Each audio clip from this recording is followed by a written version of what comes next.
Graça e paz, meus queridos irmãos em Cristo Jesus, retomando aí a continuidade de nossa lição diária, vamos estar fazendo a leitura no livro de Lucas, capítulo 14, do versículo 15 ao 23. Estamos aí estudando aí nesta semana missões, outra perspectiva.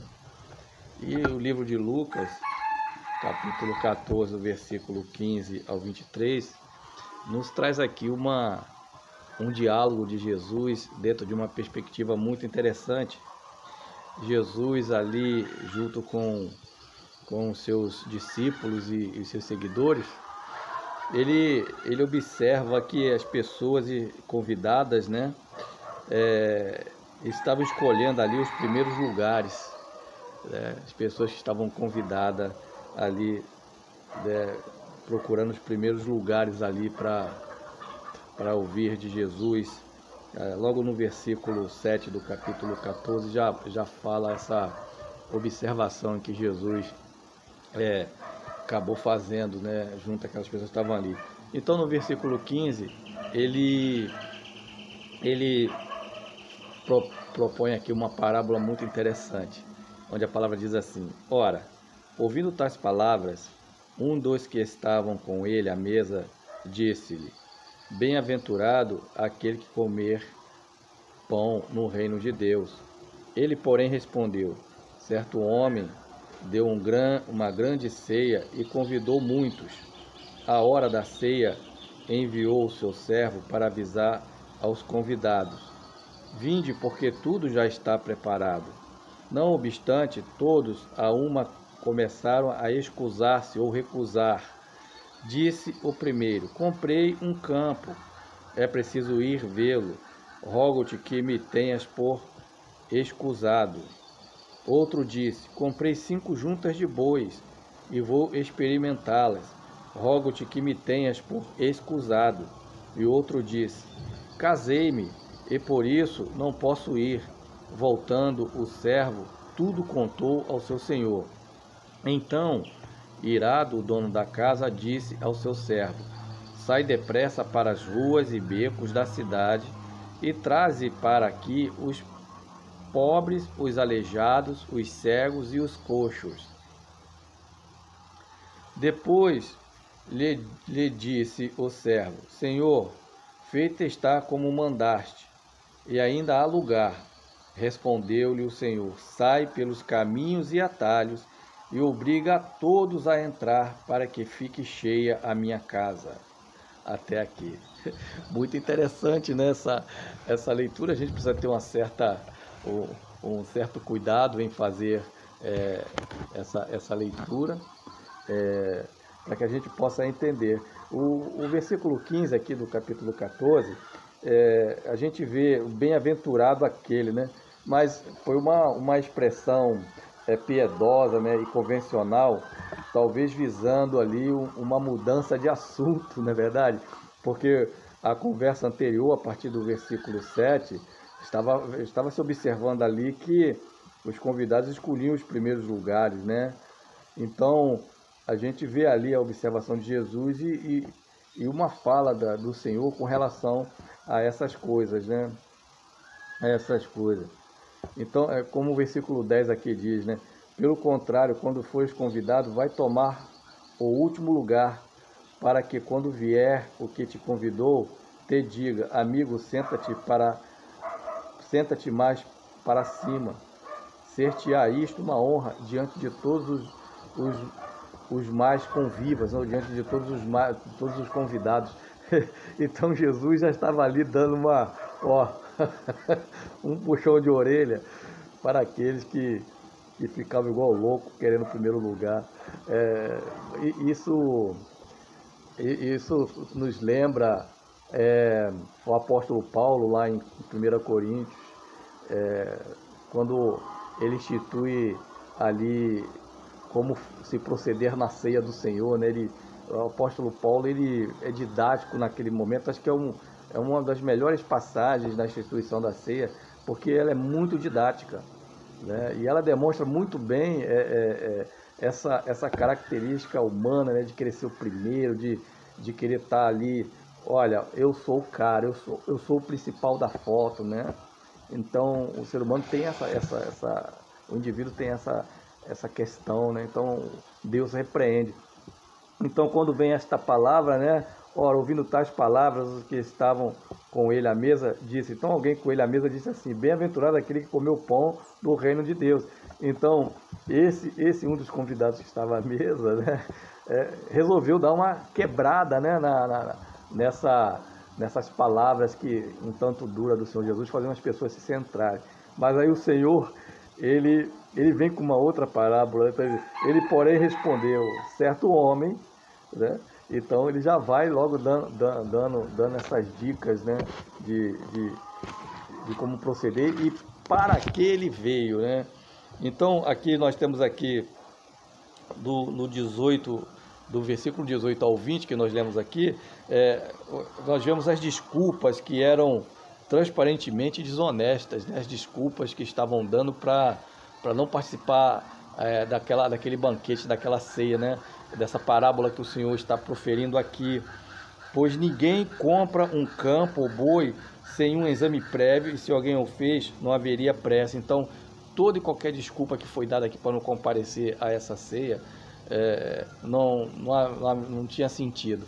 É como se você está confrontando as pessoas na rua, intervindo com a palavra de Deus, evangelizando, e quando você oferece a salvação, a pessoa recusa: não, agora não, ainda não dá, eu prefiro esperar mais um pouco, isso não é para mim. É desse jeito, entendeu? É quando se faz um apelo de púlpito depois de uma mensagem evangelística, a pessoa ouve, entende, mas resiste e não quer se entregar naquele momento. São desculpas, ainda não é o momento. Todos nós um dia passamos por isso, não é verdade? Antes de nós aceitarmos a dar um passo para Cristo, né, de receber ali o convite do Senhor através do Espírito Santo. Então, damos desculpas esfarrapadas que não fazem sentido, né? Então, esse versículo 18 ao 20 do capítulo 14 demonstra bem essa característica das pessoas. Aí, nós temos ali também, no 21 ao 24, e que esta parábola é uma profecia da extensão do Evangelho, aquele que os fariseus consideravam indignos, injustos, né? Por isso que Jesus ele acrescenta aí os pobres, os aleijados, os cegos e os coxos, que representam os judeus desprezados, que não eram capazes de observar as leis tradicionais da pureza do ritual. É interessante, né? As pessoas que tinham alguma deficiência física ou alguma enfermidade, eles eram rejeitados.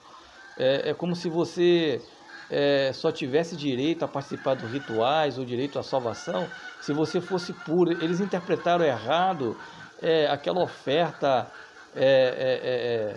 da ovelha e do cabrito ao Senhor, sem mancha, sem mácula. Eles interpretaram isso muito errado, como se o ser humano conseguisse viver a vida sem pecado. E eles não viviam a vida sem pecado, né? Eles não viviam.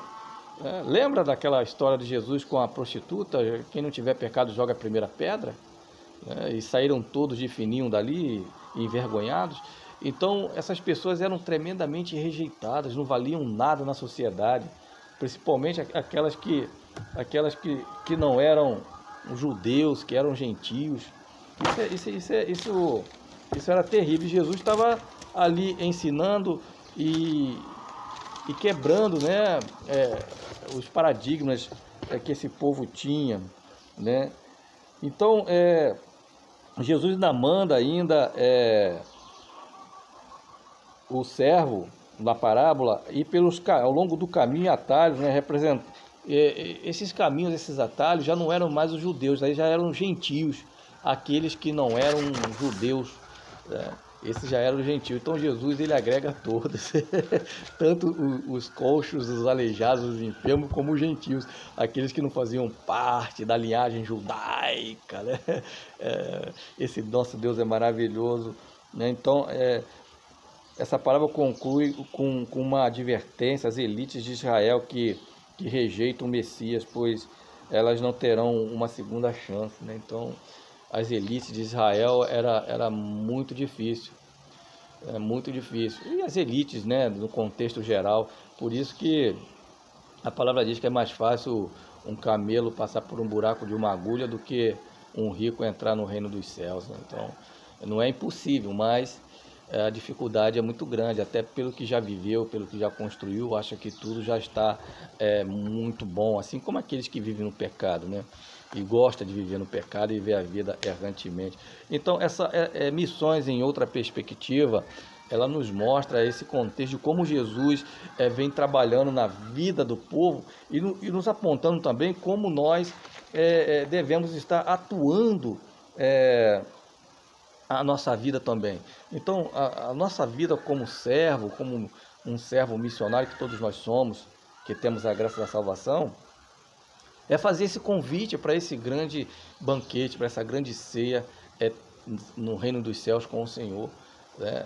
E enquanto não chega essa vinda de Cristo, nós banqueteamos a nossa ceia, a ceia do Senhor, fazer isso em memória de mim, né? Então nós temos esse privilégio de todos os meses estar ali ceando com o Senhor, junto com a igreja, todos preparados para esse grande dia. É um grande treinamento que o Senhor nos propõe, né?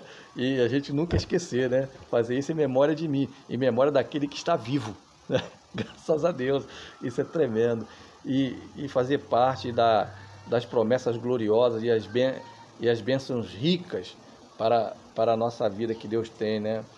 É um laço, né? Como que Ele nos alcançou e nós também procuramos lançar esse laço para que outro seja alcançado à luz do Espírito Santo. Meus queridos, que possamos viver com alegria esse momento que Deus tem nos dado em vida. Viver com alegria. As lutas, elas são muitas, eu reconheço isso. Eu também passo por cada uma delas. Às vezes eu penso que, será que eu vou suportar tantas coisas? Mas o que me conforta e pode confortar também o seu coração é essa leitura, a leitura bíblica, a leitura diária, aquilo que Deus nos proporciona em suas lições, aquilo que a Igreja Batista em Água Branca procura proporcionar para a vida de cada irmão, né? Então vamos aproveitar o bom pastor que Deus nos deu, que é o nosso pastor Denilson. Vamos aproveitar os pastores da igreja, vamos aproveitar as lideranças, as boas lideranças e participar de um trabalho ativo e fazer com que essa seara cresça, porque ainda tem muitos lugares. Se tem lugar no céu, tem lugar nas nossas igrejas. Quando nós enchermos os bancos das nossas igrejas, aí nós vamos estar assim, realmente estamos cumprindo o nosso papel de ID, levando essa perspectiva de missões a toda criatura. Que tal a gente pensar nisso, hein? Missões em tempo integral, não é verdade? Deus abençoe, meus queridos. Deus ilumine a vida de vocês e que possamos crescer junto com cada lição e nos preparar para o domingo, onde o nosso querido e amado diácono José Bento, homem de Deus, família de Deus, estará nos aplicando esta lição maravilhosa para os nossos corações. Deus abençoe a todos em nome de Jesus.